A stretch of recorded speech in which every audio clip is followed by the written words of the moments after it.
Whenever you all are ready, can you talk through what you built? Sure.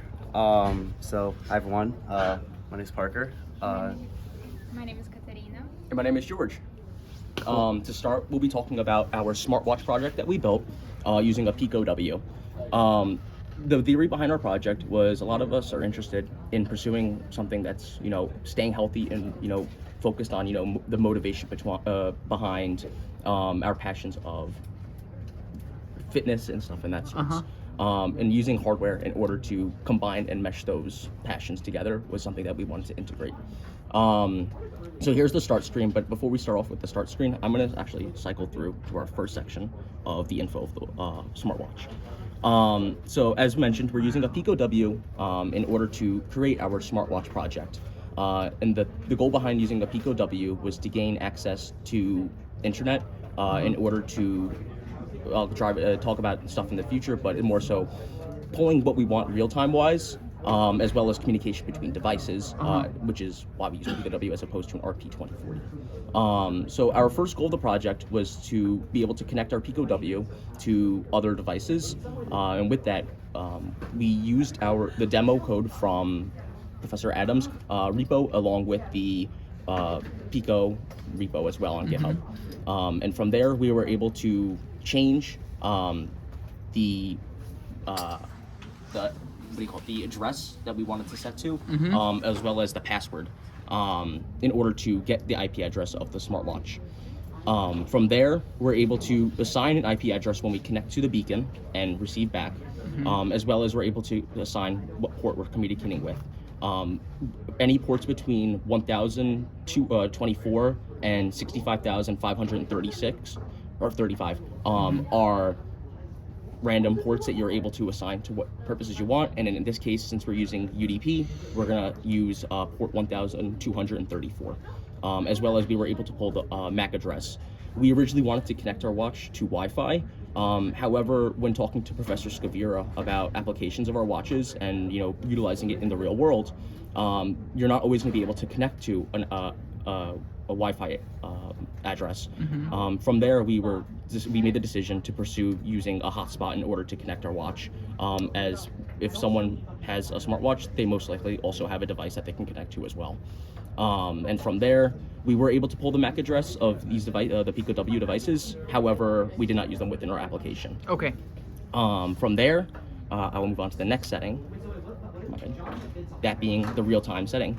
And from here, we use UDP in order to pull the network time on port 123, which is a dedicated port for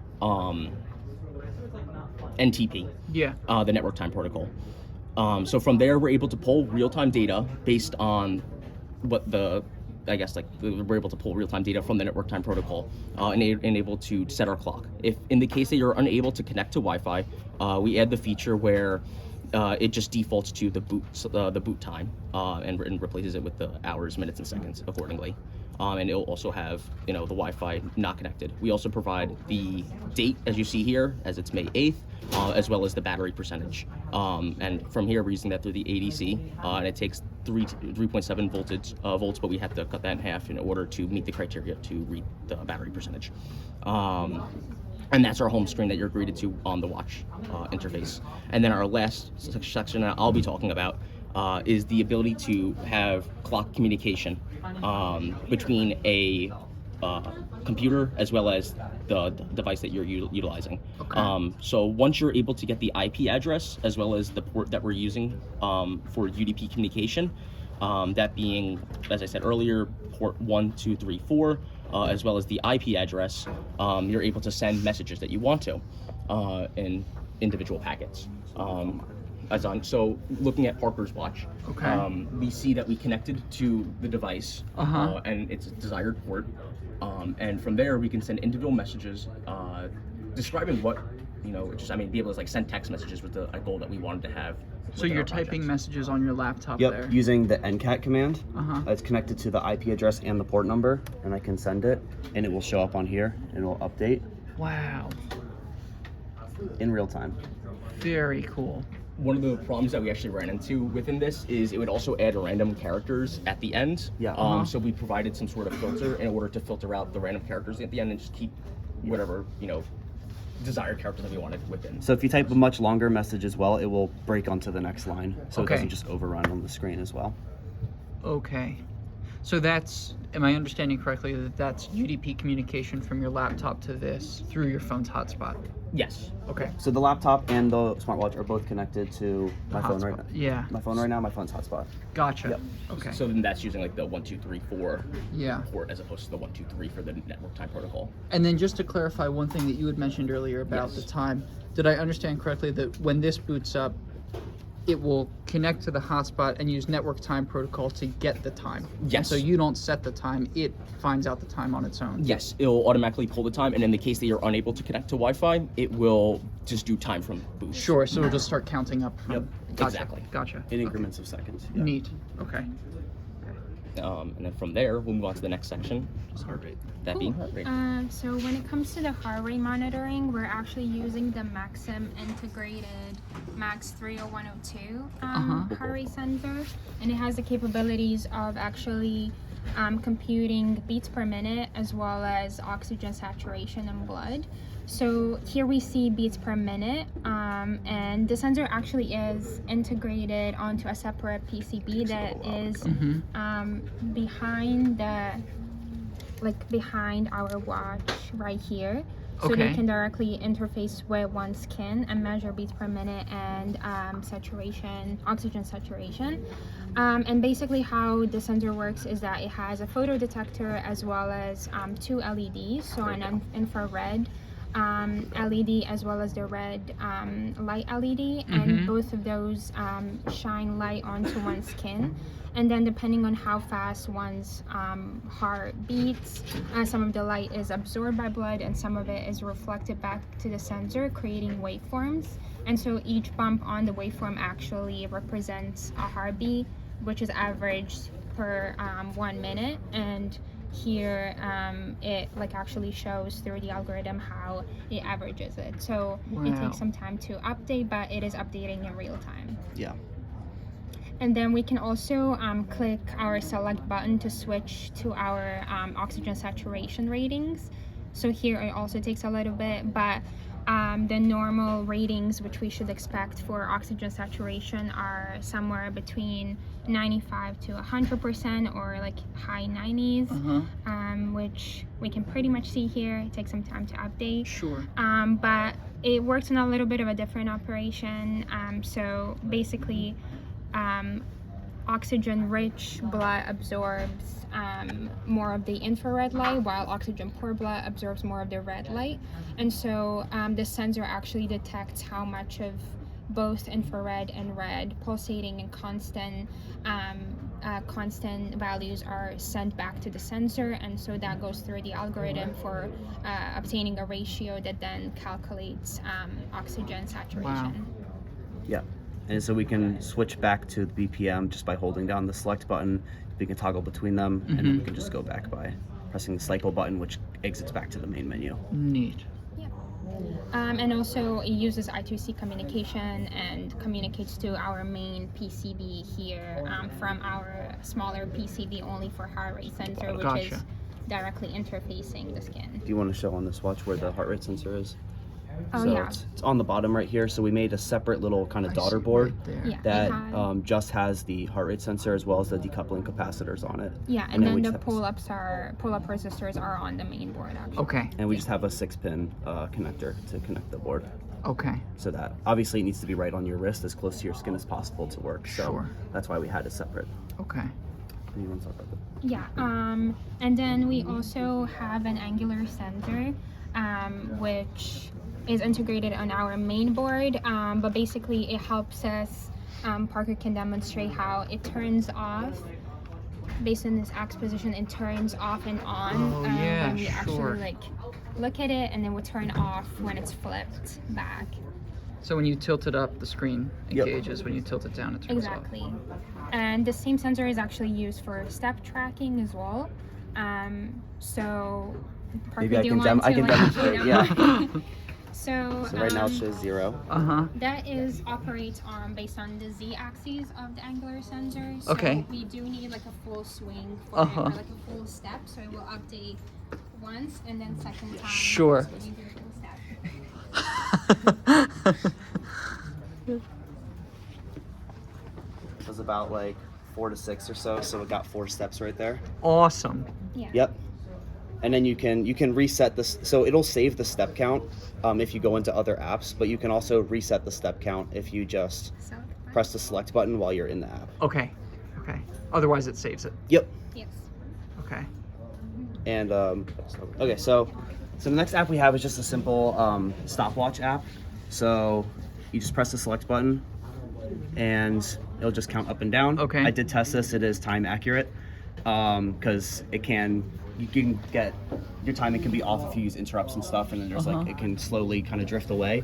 You can press the select button again to pause it, and then to reset it, you just cycle out of the app and you Okay. can go back to it. Okay. It's pretty simple. And then the next thing is audio recording. So we do have a built-in PDM microphone, as well as the MCP 4822 DAC that we used in Lab 1, connected to a 3.5 millimeter headphone jack. We originally wanted to have a speaker on it, but most of the speakers require some sort of amplifier, and those amplifier ICs are quite big.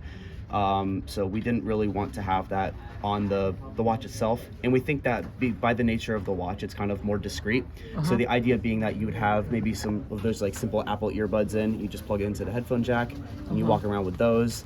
So I'm going to demonstrate using the speakers here Okay. as the audio output.